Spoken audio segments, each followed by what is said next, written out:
My wife's father mocked me and fired me in front of everyone. Even she laughed, as if my pain were entertainment, as if my pride, shattered before dozens of eyes and laughter, was something small, easy to bear.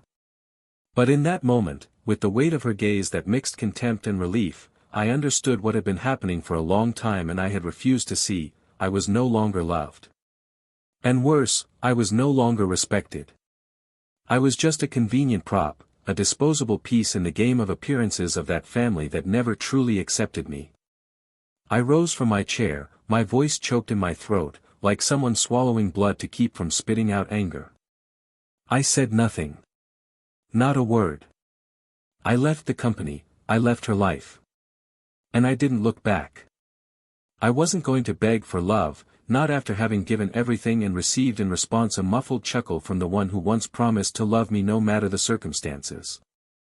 In the days that followed, her silence was even crueler than that public moment of humiliation.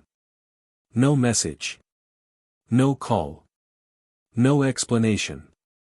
It was as if my departure had been a relief. As if the weight of my presence had been, for her, the greatest burden of her life.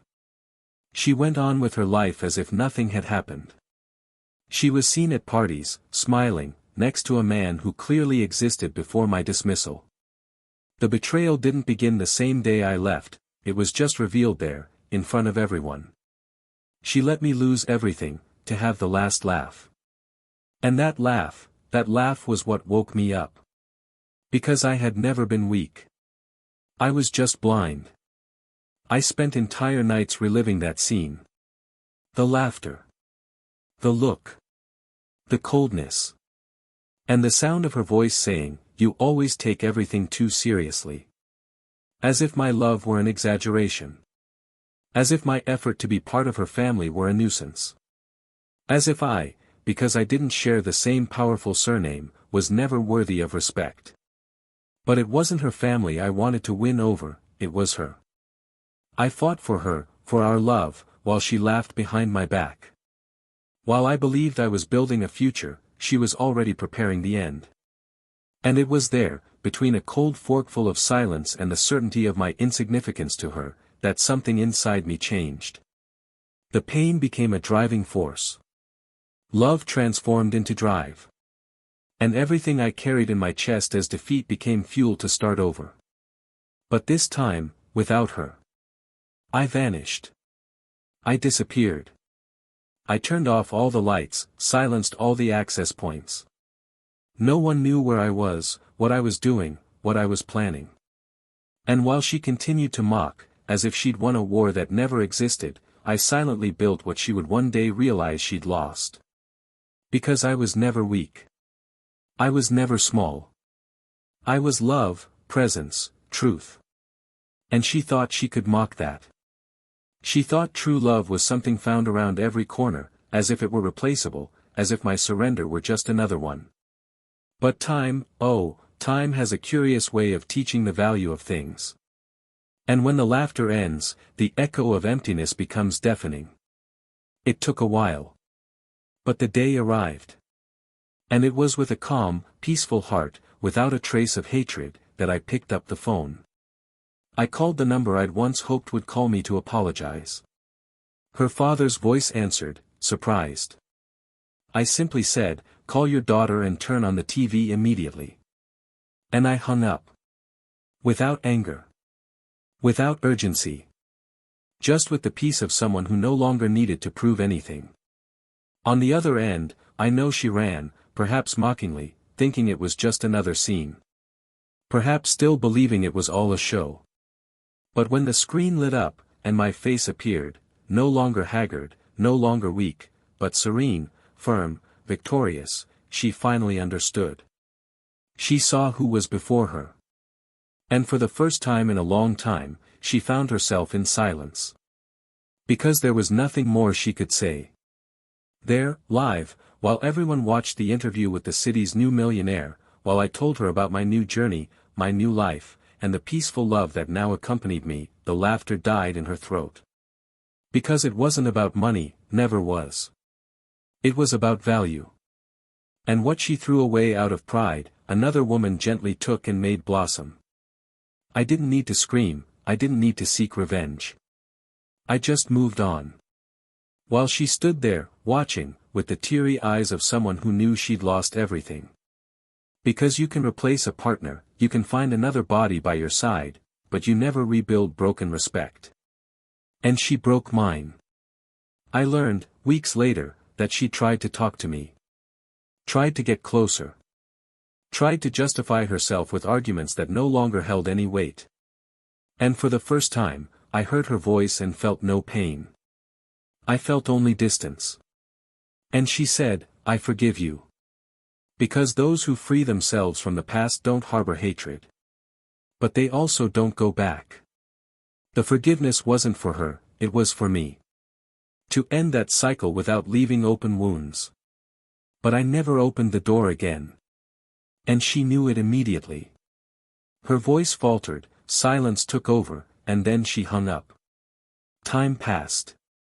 And with it, true love arrived. It arrived without fanfare, without dispute, without needing to prove anything. Calm eyes, sincere hands, words that needed no stage. With her, I didn't need to shout my worth. She saw it in the silence. She understood in my gaze. And that was the greatest victory I could have. Because while the woman who betrayed me spent her life trying to rediscover that sparkle she once saw in my eyes, I had already found another home. Another embrace. Another love. I understand she's alone now.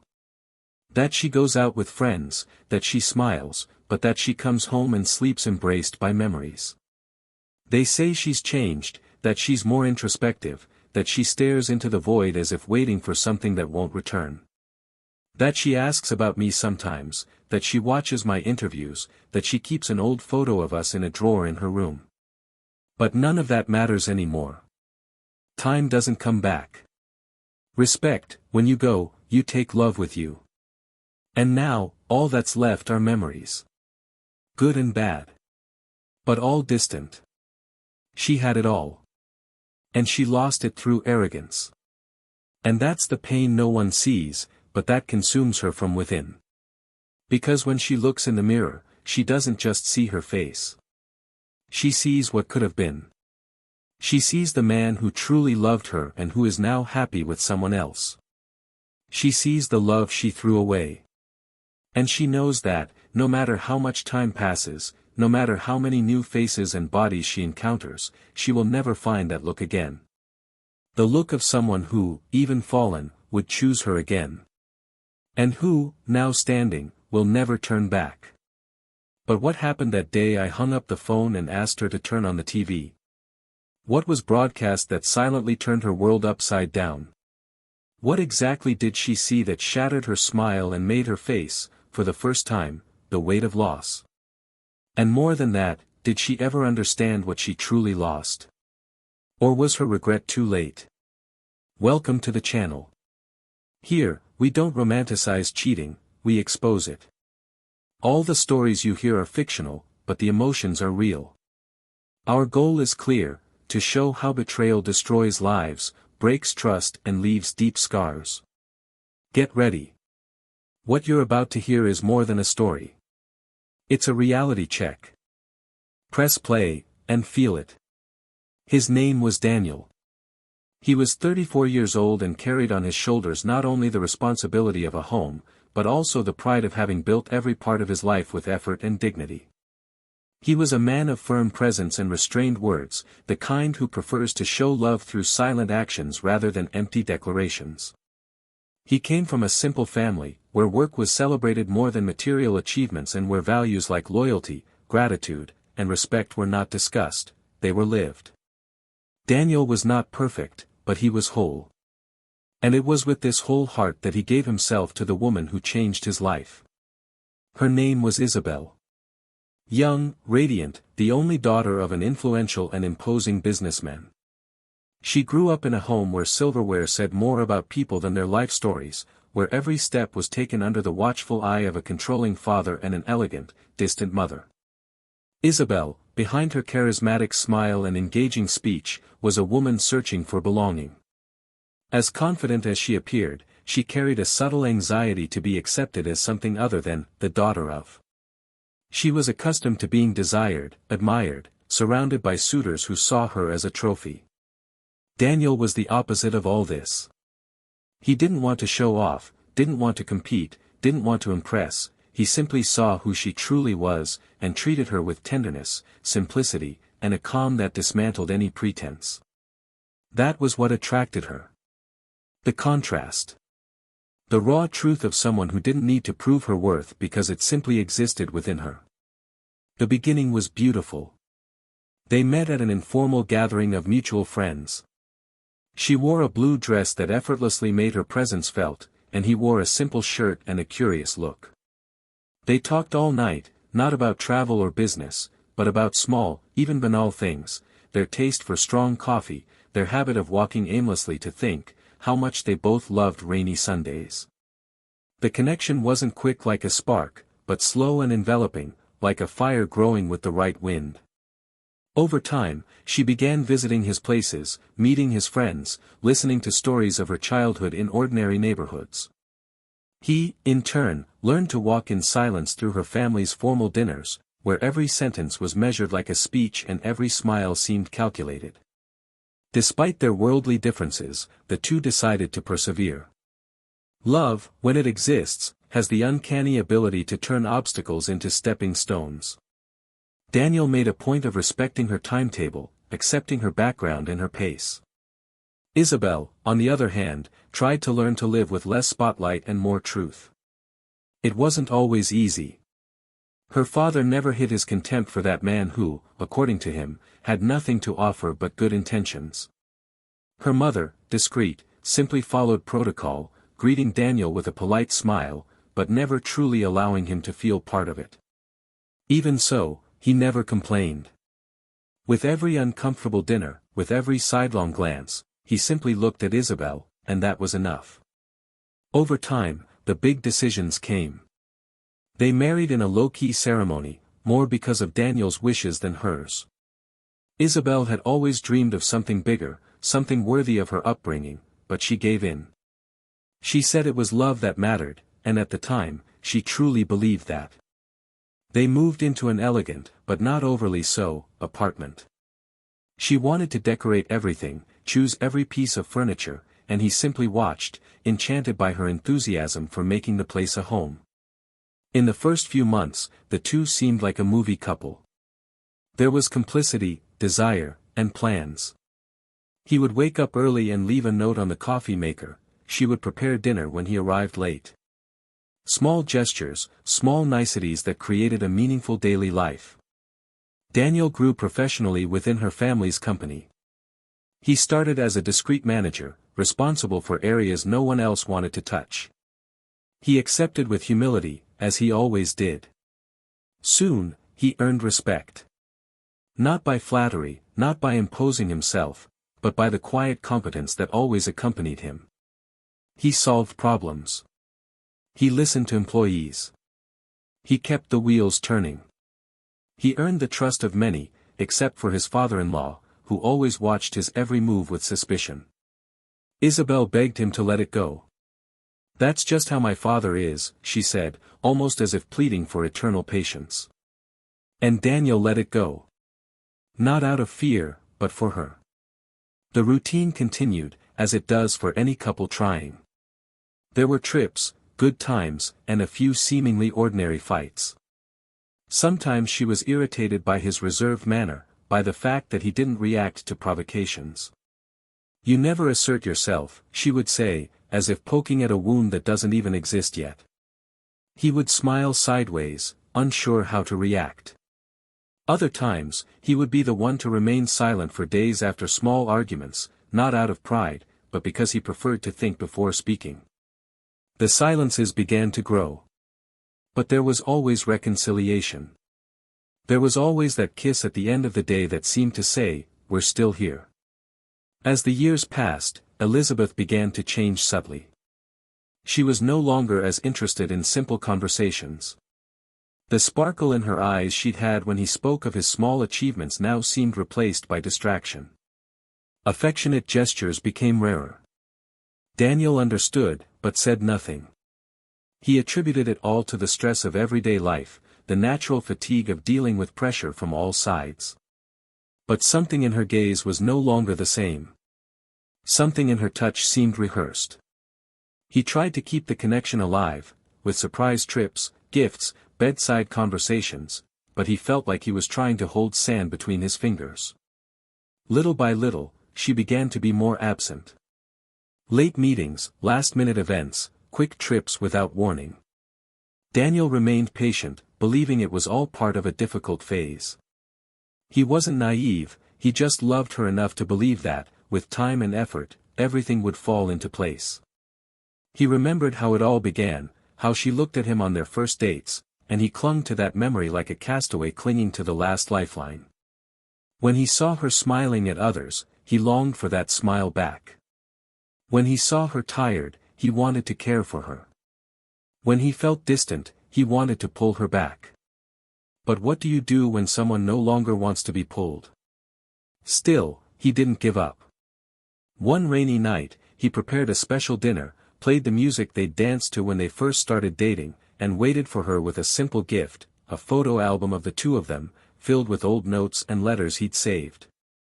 She arrived late, wet, and upon seeing it all, she simply said she was tired, that they'd talked too much that day, and that she needed a shower. She didn't open the album. She didn't read the notes. She didn't dance. Daniel gathered everything in silence, his heart heavy, but still willing to try. Because that's what he did, he tried. To the outside world, they were the perfect couple.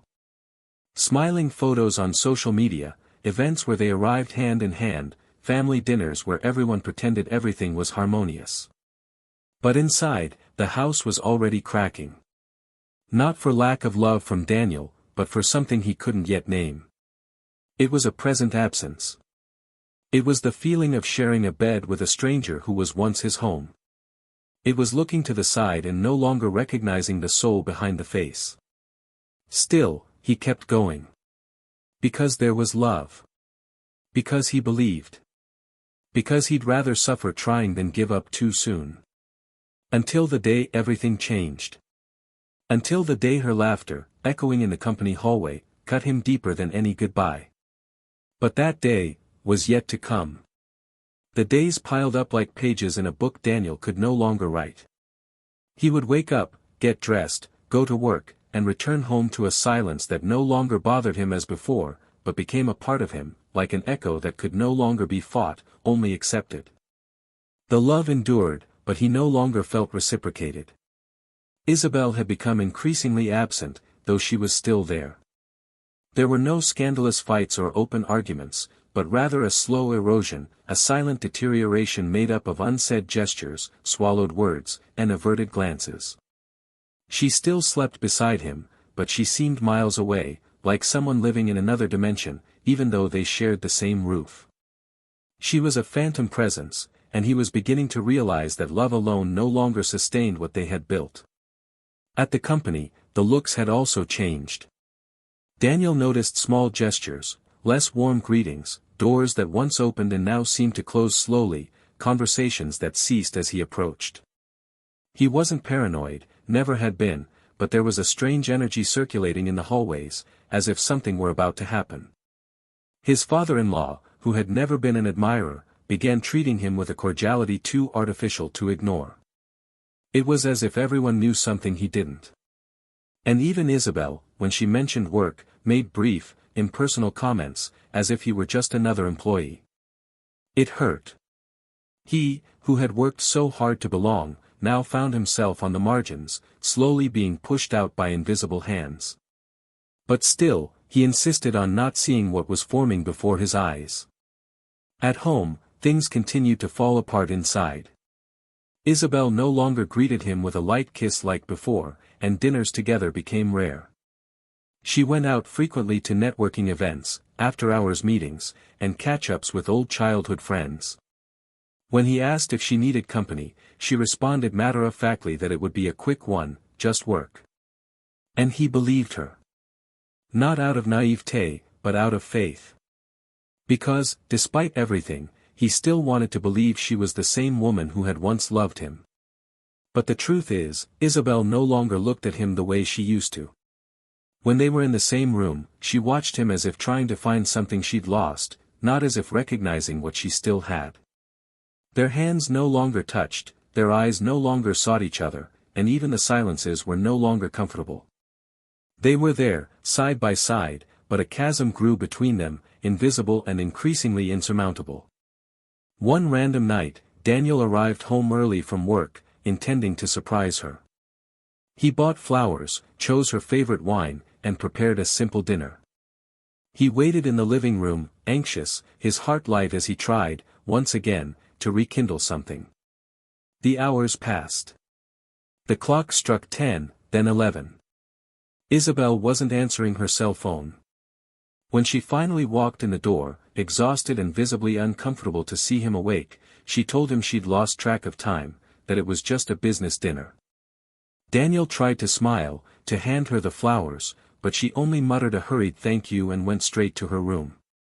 He stood there, bouquet in hand and cold plate on the table, staring into the emptiness of an attempt that no longer made sense. It was at that moment that he began to look more closely. He wasn't looking for proof, he didn't want proof. He just wanted to understand if there was still something there.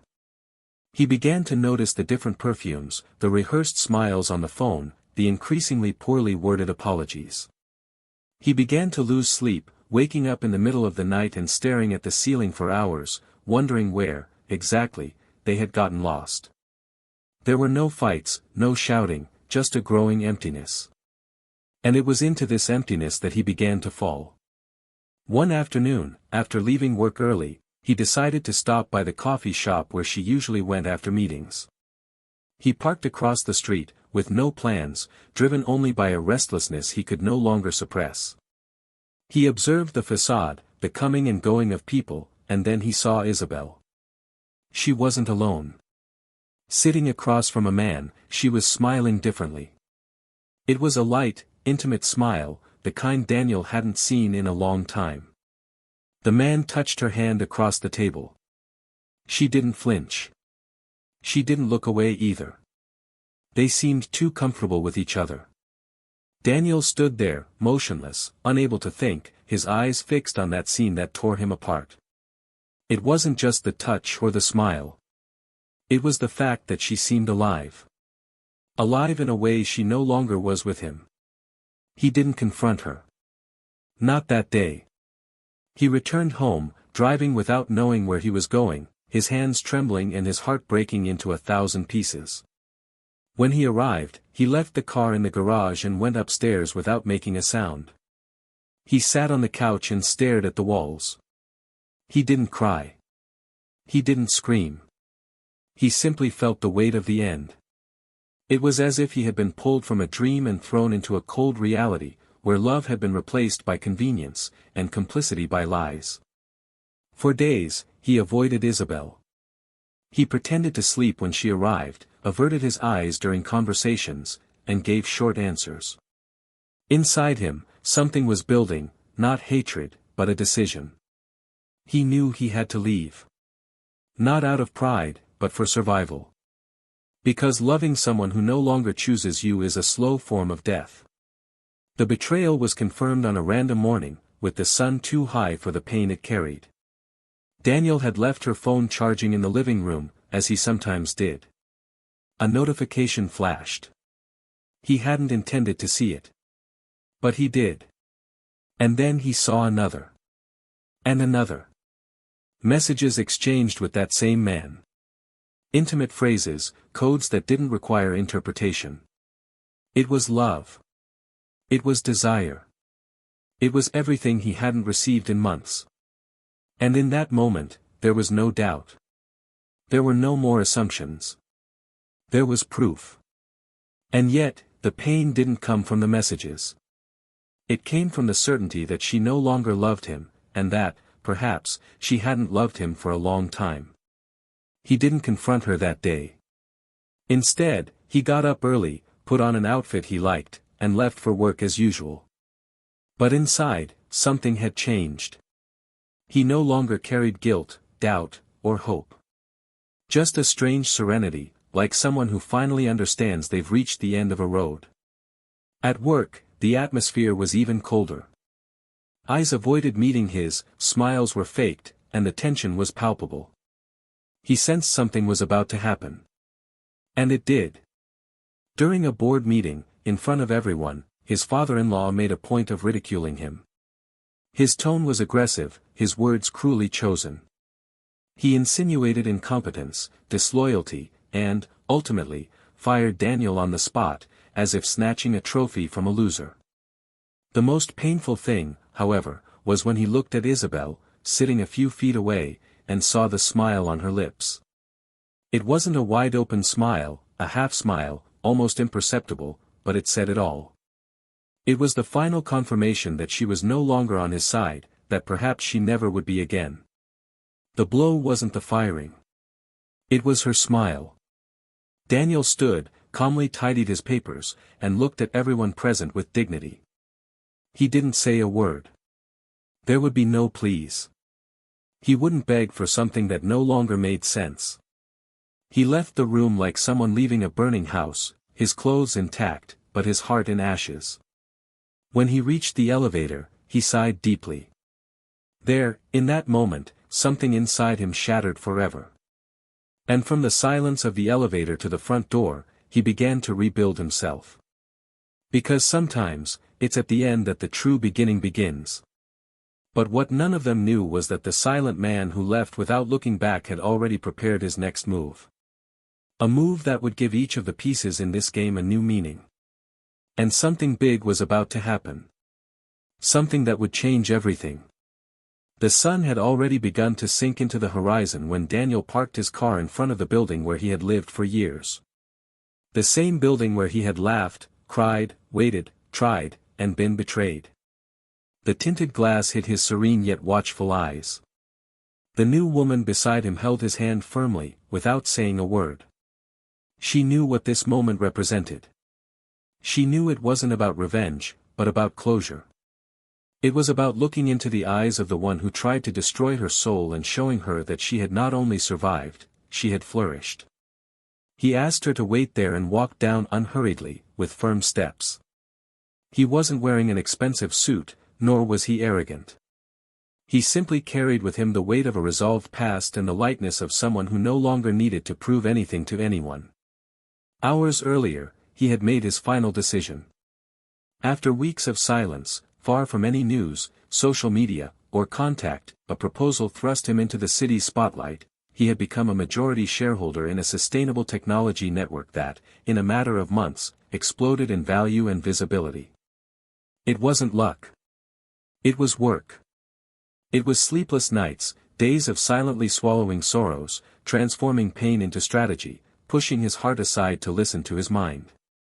Success came as a consequence, not an obsession. And now, he would be the main interviewee on one of the most watched programs in the country, broadcast in prime time. That afternoon, he called his ex-father-in-law's number. The voice answered with surprise. He said few words. He asked for Isabel.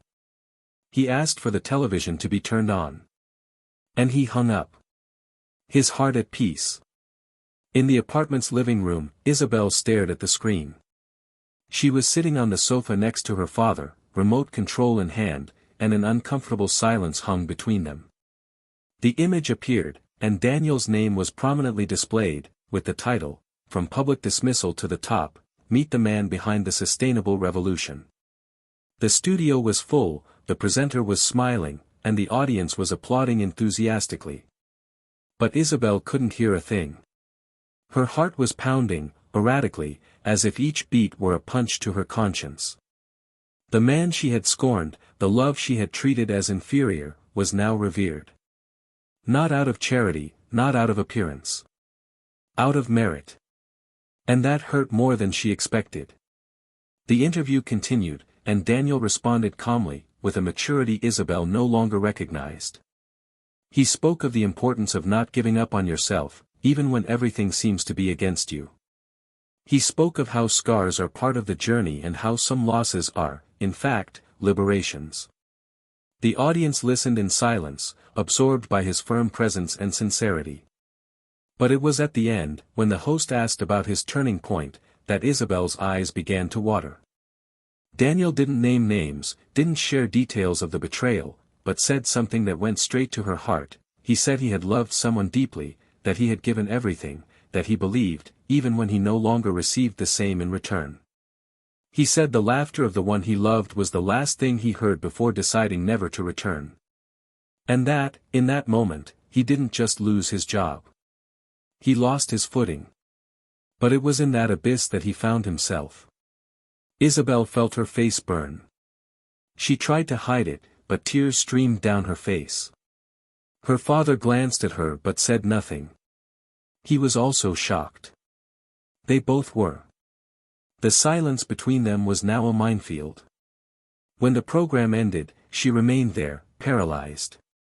She spent hours in that position, reliving all the moments she ignored, all the times she chose contempt over dialogue, distance over reconnection. She remembered the dinners she refused, the messages she didn't reply to, the lies she told.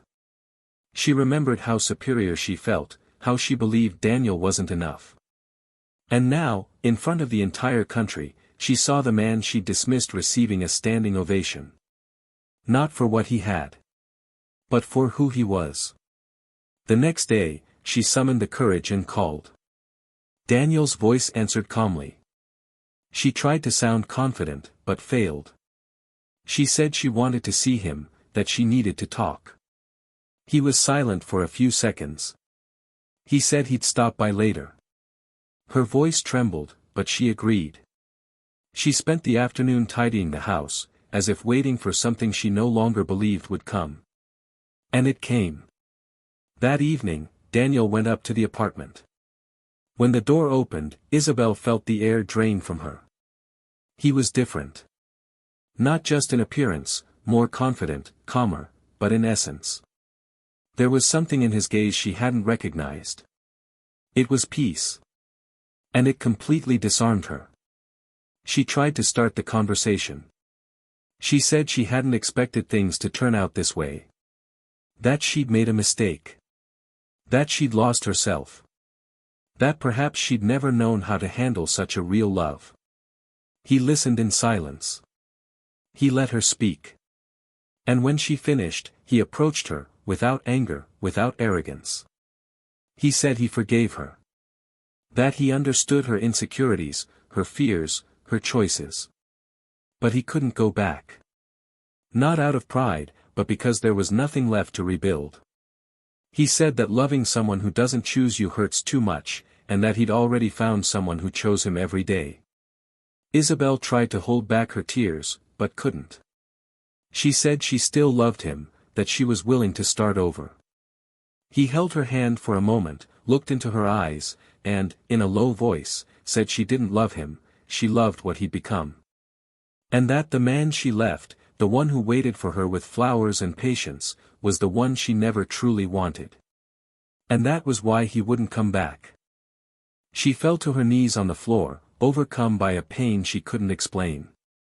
It wasn't the end of a relationship. It was the end of an illusion.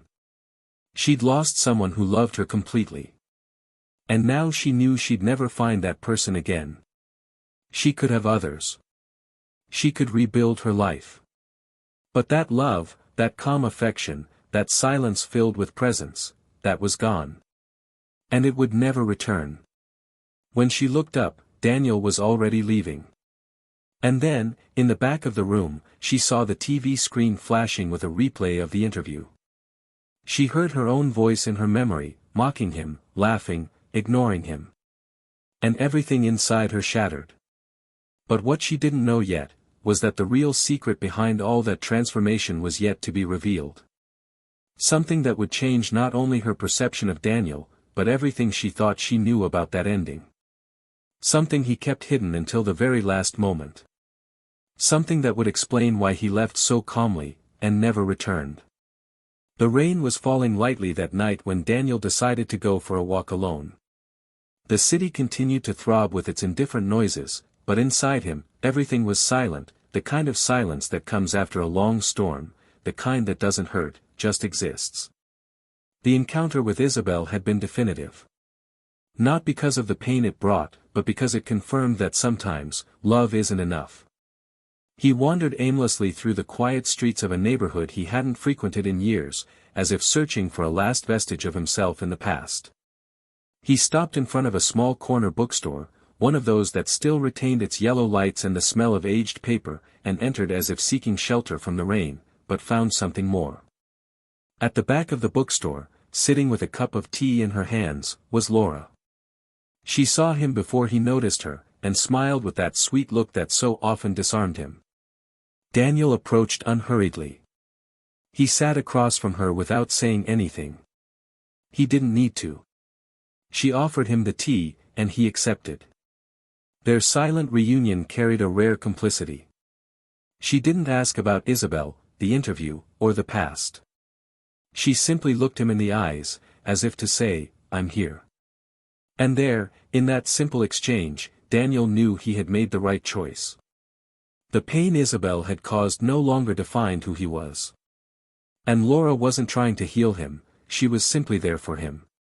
In the following days, Daniel began visiting the bookstore more frequently. Laura, who curated the space, engaged him in conversations about art, literature, and the invisible weight of words no one speaks. She wasn't loud, she didn't try to please. She was whole. Sincere. She looked at him as if she saw his flaws and yet didn't demand more than he could give. Over time, the two began to share more than books and coffee. Aimless walks, afternoons of comfortable silence, and, finally, nights under the same roof, where love didn't need to be explained, just felt. And it was on one of these late afternoons, while Laura was organizing old books on a makeshift shelf in their apartment, that Daniel decided to tell her what he'd kept secret until then. He took a deep breath. He sat down on the sofa and called out to her. Laura approached slowly, noticing the subtle change in his tone. She sat beside him and held his hand. Daniel began by explaining that his sudden success hadn't been solely the result of effort and strategy. He had, indeed, dedicated himself with everything he had, but the spark, the turning point, came from a silent gesture he'd made months ago, still in the final days of his marriage to Isabel. A gesture that, at the time, was more of an outburst than a plan. He'd written a letter, a single letter, and sent it, anonymously, to a foundation that promoted technology-based social projects. In it, he recounted ideas he'd developed for years but never had the courage to share. Laura listened silently, her eyes fixed on his, sensing that this went beyond a simple story. The letter reached the right hands. It was read by someone who, unaware of the author's identity, saw in it not just a proposal, but a worldview. Impressed, the foundation launched an internal call to find the person responsible. And when they finally reached Daniel, he had already been fired, having lost everything, including his faith in himself. The invitation came as a breath of fresh air. He accepted, but on one condition, that no one would know who he was, at least for a while. He wanted his ideas to be evaluated on merit, not curiosity. This was the secret he kept throughout the early days of his success. A secret that wasn't a sham, but a form of protection. Laura listened attentively, and in the end, she simply said, "You didn't hide, you protected yourself. And now, you're ready to be seen." Meanwhile, Elizabeth struggled to cope with the weight of her choices. The days dragged by in silence in the apartment, which now seemed too vast for her solitude. Daniel's absence filled every corner like a phantom presence. What hurt her most wasn't his success, his new love, or even the forgiveness he offered without hesitation. What hurt was the fact that there was no going back. She knew the love was gone, and that the time she had to save it had been wasted on pride and vanity. She began to distance herself from her old friends, to refuse invitations, to withdraw into herself. When she ran into someone she knew from her marriage, she noticed a mixture of pity and judgment in their eyes. And it consumed her insides. He began visiting places she had frequented with Daniel, as if hoping to find there a trace of what she had lost. But everything had changed. Including her. It was on one of those lonely afternoons that she decided to write. For the first time, she sat down before a blank sheet of paper and tried to express everything she felt. She wrote about the fear she'd had of not being enough, about her constant need for approval, about how she'd confused security with power. She wrote about Daniel, about how he was the only one who truly saw her, and how she hadn't known how to appreciate that. She wrote with tears, with anger at herself, with a pain she finally didn't try to hide. When she finished, she couldn't bring herself to send it. She folded the letter and put it in a book, as if that way she could at least record it for herself.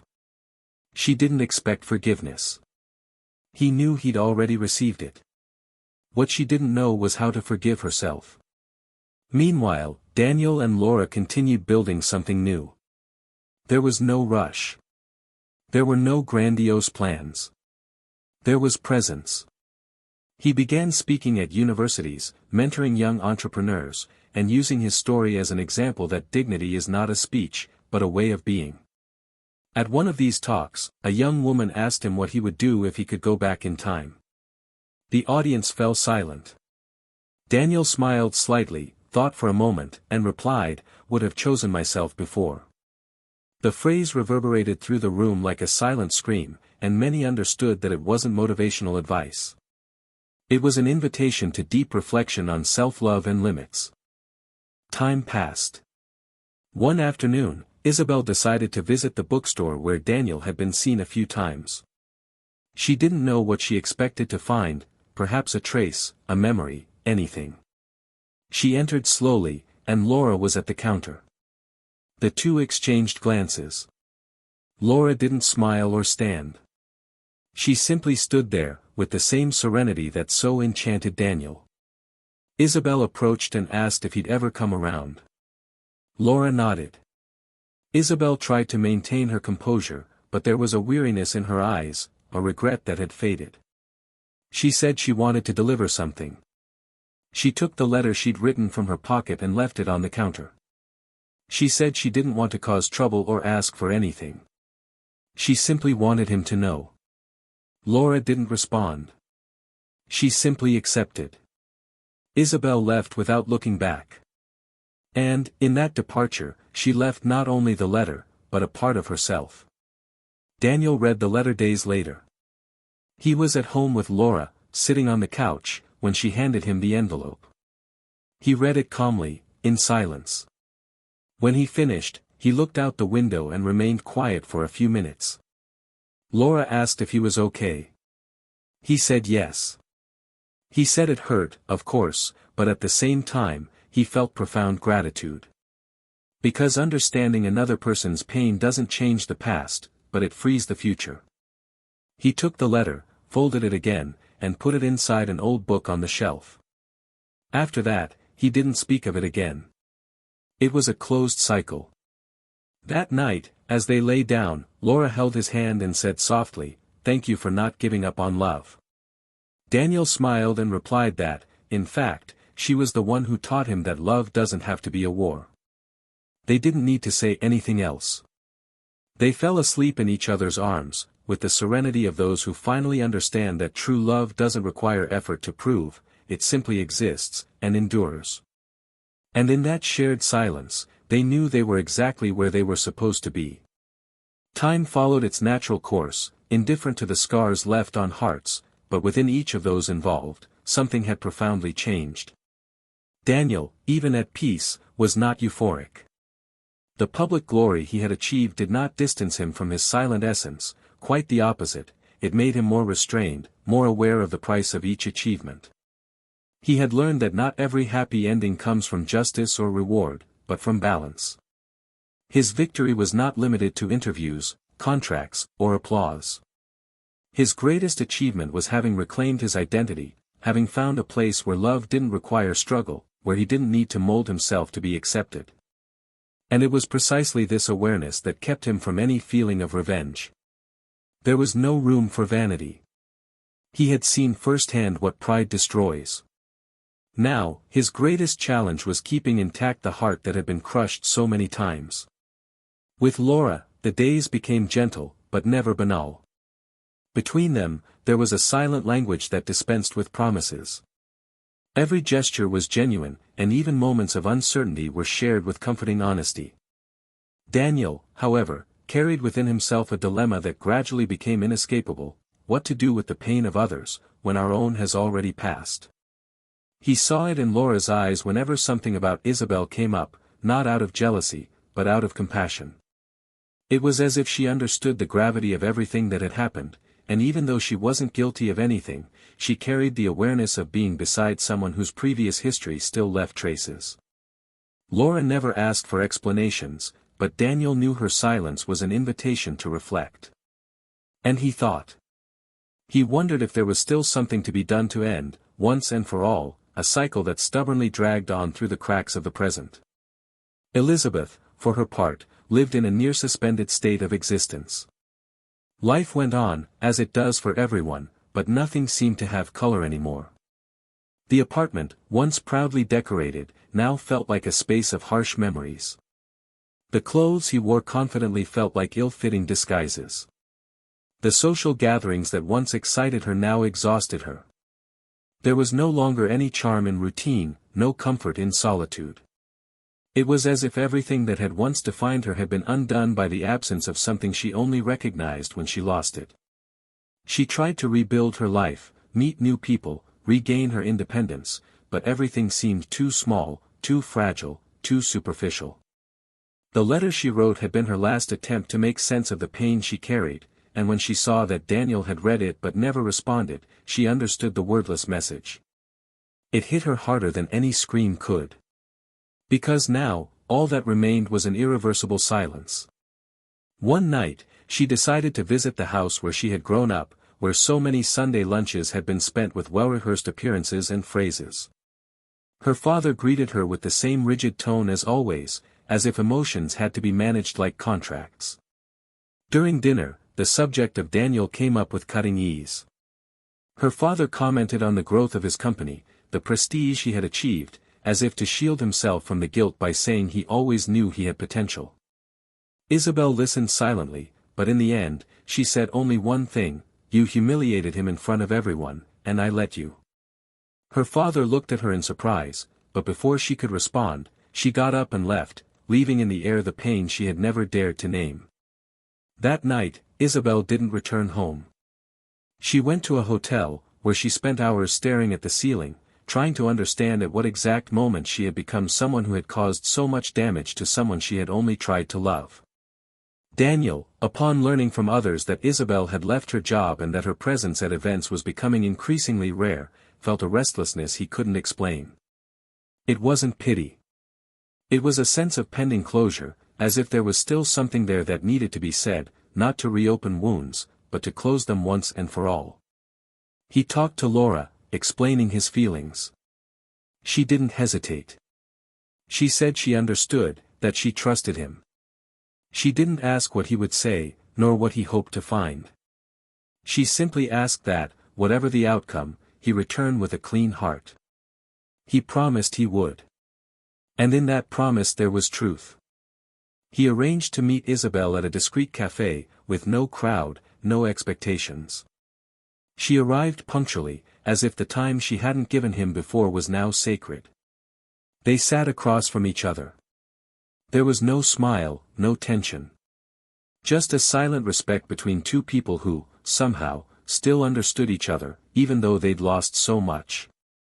Daniel began by saying he'd read the letter. He said he felt every word, that he recognized the pain and sincerity, but that it was no longer possible to go back. He'd learned that not all feelings need to be lived forever. Some exist to transform us, and then must leave. Isabel listened with teary eyes. She said she didn't want him back, that she wasn't there for that. She was there because she wanted to say, for the first time clearly, that she knew she'd failed him, that she'd ridiculed him when he needed support most, and that now she was haunted by the certainty that she'd lost him in the most stupid way possible, by not knowing how to love someone good. Daniel remained silent for a few seconds. Then he said he forgave her, but that forgiveness wasn't the most important thing. What really mattered was what she would do with all that. That she had a whole life ahead of her and needed to decide whether she would be defined by her mistakes or by how she chose to transform herself from them. Isabel cried, but didn't defend herself. She simply thanked her. And it was in that thank you that Daniel realized the cycle was finally over. When they said goodbye, there was no hug. Just a long, deep look, as if recognizing the value and weight of everything they'd experienced. Leaving the cafe, Daniel felt a new lightness, not because he had given Isabel anything, but because he had freed himself from a story that was no longer his. Returning home, the world seemed the same, but he knew something was different. He opened the door and found Laura in the kitchen, listening to music and chuckling to herself at a passage from a book she was reading. Seeing him, she stopped and stared at him for a few seconds. He walked over to her, hugged her from behind, and rested his face on her shoulder. They didn't need to say anything. In that gesture, everything was said. It wasn't about replacing anyone, nor about erasing the past. It was about moving forward with dignity, with conscious choices, with a love that doesn't demand, but embraces. In another corner of the city, Elizabeth returned home. She opened the windows, like someone needing a breath of fresh air after years of breathing the same silence. She sat on the sofa and, for the first time in a long time, smiled. Not because she was happy, but because she understood she was alive. And living, even with regret, was still a possible choice. She ran her fingers through the books on the shelf, finding the one where she had kept the original letter. She took the envelope, tore it into small pieces, and threw it away. Not because she wanted to erase the past, but because she finally felt it no longer defined her. Now, everything depended on her. And maybe, just maybe, there was still time to rebuild herself. Life offered no guarantees. Daniel knew this better than anyone. But now, walking beside Laura, amid smiles and simple plans, he realized he no longer needed promises. What he had was enough. And what he had was love. Not a movie love, full of grandiose scenes, but a real love, built on truth, respect, and presence. And that, he knew, was more than anything he had ever dreamed of. The days began to feel lighter for Daniel after that last encounter with Isabel. It wasn't a lightness made of euphoria, but of a deep, mature peace, difficult to achieve for someone who has loved so much and been broken by the same love. He returned home that night as if returning not only to a physical home, but to himself. The soft light of the next morning gently invaded the apartment, and the sound of the kettle on the stove filled the room with an intimacy he, for a long time, thought he would never experience again.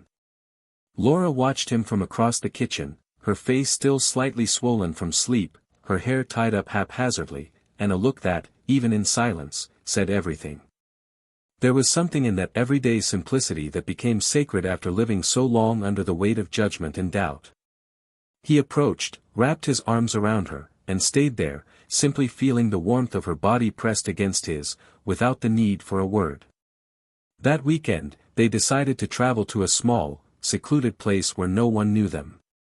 Laura suggested a wooden cabin near a tranquil lake, surrounded by ancient trees and trails that led to hidden clearings.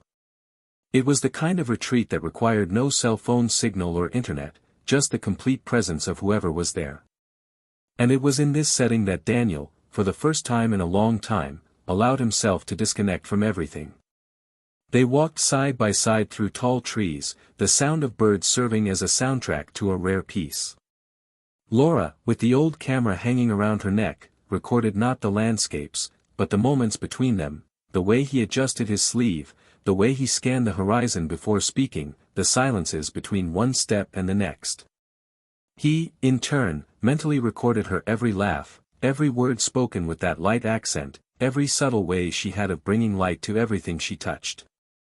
One night, sitting on the cabin's porch, Daniel decided to open a chapter of his life that he'd still kept closed.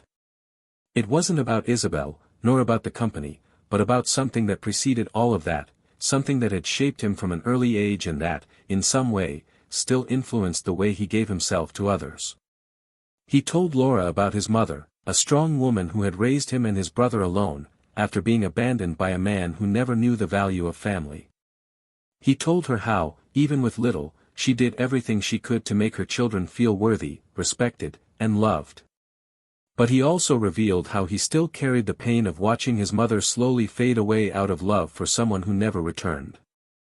And how, silently, he swore he would never become like that man, but, ironically, he ended up seeing himself in the opposite role, that of the one who was left behind. Laura listened to everything with moving attention, and in the end, she simply said, "Maybe that's why you know how to love so much. Because you know absence." In the days that followed, something began to shift between them, not in the sense of tension or doubt, but in depth. The relationship gained new layers. It was no longer just about refuge, but about sharing visions, futures, stories yet to be built. Returning home, they decided to rearrange some things in the apartment, not as a fresh start, but as a declaration. Old books were donated, paintings were swapped, the dining table was repositioned, as if preparing the space for more life, more sharing. Daniel allowed himself to dream of plans that would previously have seemed too risky. Not out of fear of failure, but out of fear of giving in again. Now, this fear gave way to a feeling that was not foreign to him, but that returned renewed, trust. Meanwhile, Isabel continued her life in a subtle transformation. She wasn't someone who changed overnight, but the time she spent alone allowed her to look inward with greater courage. She began therapy. In the sessions, she confronted truths she had avoided her entire life. She discovered that her need for validation stemmed from a childhood filled with comparisons, a father who demanded perfection, and a mother who measured her through silence. She realized she was seeking approval from Daniel that he never promised to give, and that the pain she caused him was also a reflection of the pain she felt within herself. For the first time, she allowed herself not to have all the answers and learned to take responsibility for her choices without destroying herself. She began studying again, enrolling in a contemporary art course, something she had always wanted to explore but never felt she could. Little by little, she rediscovered pieces of herself she thought she had lost forever. At a cultural event in the city, months later, chance brought Daniel and Isabel together for the first time since the coffee. It was a brief, unashamed moment, yet filled with meaning. They were surrounded by people, but for a few seconds, they saw each other again. Their eyes met and there was a nod, a polite but not cold gesture. Laura stood beside Daniel, smiling, with a book in her hand. Isabel, alone, watched an art installation. There was no exchange of words. There was no need. The past was there, between them, like a silent spectator. But neither seemed willing to go back in time. When the event ended, they went their separate ways. And that was what made that moment so definitive, the absence of pain. Laura and Daniel returned home that night with the feeling that something had been sealed. He hugged her tighter than usual, and she noticed. In the early hours of the morning, as they slept side by side, a light breeze blew through the window, and with it, a tranquility so profound it seemed to bless this new cycle. There were no longer shadows of the past. There was history. And history cannot be erased, it can be understood. Each had walked a path full of failures, attempts, falls, and new beginnings. But now, finally, they were where they were meant to be. The following week, Laura organized a photography exhibition featuring images she had captured over the past few years. Each photograph was accompanied by a brief caption written by Daniel, phrases that felt more like whispers from someone observing the world with healed eyes. It was a delicate, sensitive project that touched people without fanfare. On the opening day, the space was packed. Emotional guests stopped before the images and read the phrases with teary eyes. Isabel, discreetly, was one of the last to enter. She observed each photo in silence, reading each text with a lump in her throat. In one of the images, an empty chair was seen by a lake, and below it, the phrase, "Those who leave don't always return, but sometimes, those who stay learn to move on." She smiled with moist eyes, and as she left a note at the reception. It wasn't addressed to anyone, but it said, "You taught me more than you know. Thank you for showing me what true love is." The note was given to Laura, who read it and kept it between the pages of a book that Daniel had written just for her. In life, there are pains that teach us violently, but there are also encounters that heal us gently. Daniel had known both. And now, with his hands intertwined with Laura's, he walked unhurriedly, without fear, without needing to look back. Life had begun to pulse again, not as before, but in a new way. And everything that came next, he knew, would be built with both feet on the ground and his heart, finally, at peace. The following years arrived quietly, as cycles that need no announcement often do. Life followed its course with the delicacy of things that have found balance. Daniel and Laura, now living in a house surrounded by trees and stone paths, had built a daily routine without exaggeration, yet charged with meaning. Every morning they began with coffee made in silence, and every night ended with a book shared between two bodies that had learned to rest in each other. Daniel's professional success continued to grow, but now it no longer consumed him. He knew how to stop, knew how to say no, knew what mattered. He became a reference, but also increasingly invisible to the eyes of his ego. He chose to speak only at events that touched real lives, opened a foundation in his mother's name, dedicated to educational projects for young people from the outskirts, and became a silent mentor to dozens of stories that began where his own almost ended. He didn't seek recognition, he sought transformation. And he found it. Laura, in turn, published a book with her photographs and Daniel's writing. The work was nominated for important awards, but what moved her most were the anonymous letters she received from ordinary people, touched by simple yet profound images, of moments she knew how to capture between pain and light.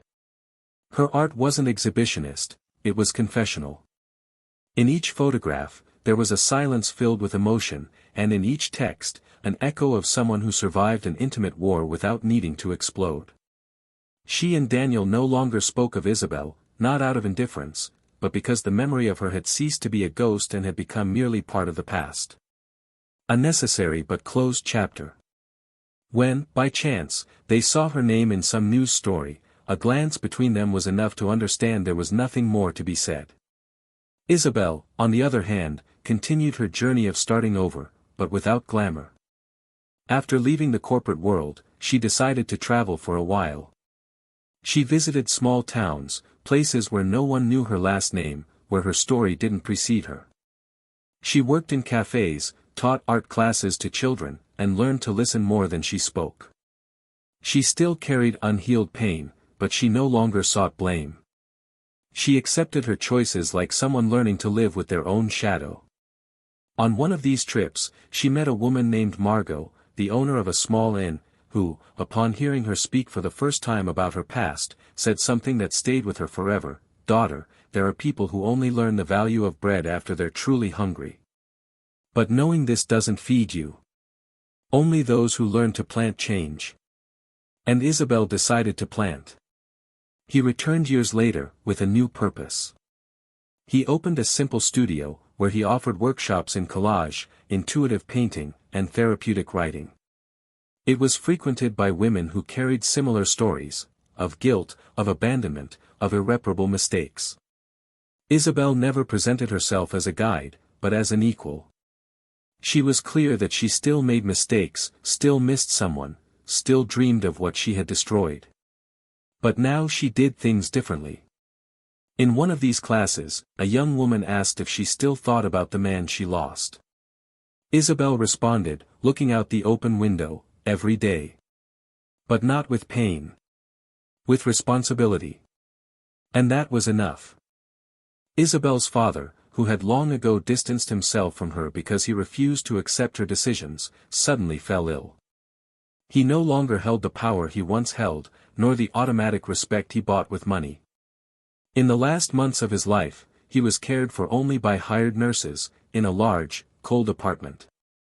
Isabel visited him only a few times. The last time, he barely recognized their faces. She entered the room silently, stood for a few minutes, and before leaving, said, "I hope that one day you will understand that the world you built had no place for anyone, not even for you." And she closed the door. He died 3 days later. At the funeral, there was hardly anyone there. Daniel heard the news by chance. He received a brief message from an old contact. He read it, reflected, and decided not to attend. Not out of resentment, but because that chapter was no longer his. True closure had come when he chose silence as a response to humiliation. The peace he carried no longer needed witnesses. He chose to spend that day walking with Laura along a new, unfamiliar trail, where each step was another choice not to return. They sat on a high rock, and as they watched the sunset, he said, "We only understand we've won when we realize we no longer feel like explaining anything to anyone." Laura smiled, rested her head on his shoulder, and they stayed there until nightfall. Some time later, Daniel was invited to open an international conference on emotional ethics in business. His speech was direct, profound, and human. He spoke about silent choices, about courage without a stage, about the importance of recognizing others as a mirror that reveals both virtues and vanities. At the end, he received a standing ovation. One of the organizers, greeting him backstage, said he was a model of integrity. Daniel thanked them, but was unmoved by the compliment. He knew that true integrity is not proven on stage, but in a dark room, when no one is watching. And he had been in many such rooms. One rainy afternoon, Isabel decided to visit the exhibition of an artist she admired. Entering the main hall, she stopped in front of a black and white photograph, a dirt road, with footprints side by side. The caption read a phrase she knew well: "Love isn't about arriving together, it's about not letting the other walk alone." Her chest tightened, but she didn't cry. She just smiled, grabbed her notebook, and jotted down something that would one day become poetry. She left the hall and walked unhurriedly through the rain. There was still much to live for. And so, each found their own way forward. Daniel, with the serenity of someone who chose themselves. Laura, with the sensitivity of someone who knew how to embrace without invading. Isabel, with the honesty of someone who stopped running from herself. It wasn't a fairy tale ending. It was a real ending. With scars, memories, and growth. With losses that never return, but teach. With loves that didn't endure, but gave way to others, steadier, calmer, more conscious. Because, in the end, true love isn't imposed, isn't hidden, and isn't negotiated. It simply exists. And if it's scorned, it leaves. And when it leaves, it doesn't return. It teaches. And it goes. If you've made it this far, tell us, what did you think of this story? Which character resonated with you the most? What choice would you have made differently? Leave a comment, we'd love to hear your thoughts. Don't forget to subscribe to the channel to see more real, profound, and moving stories like this one. Your presence here is very important. And before we close, a necessary reflection: betrayal doesn't just destroy relationships, it destroys trust, stories, families, dreams, and even the betrayer. Sometimes, you don't just lose the other person, you lose yourself. That's why we never normalize betrayal on this channel. Here, we defend love with truth, respect, and awareness. Until the next story.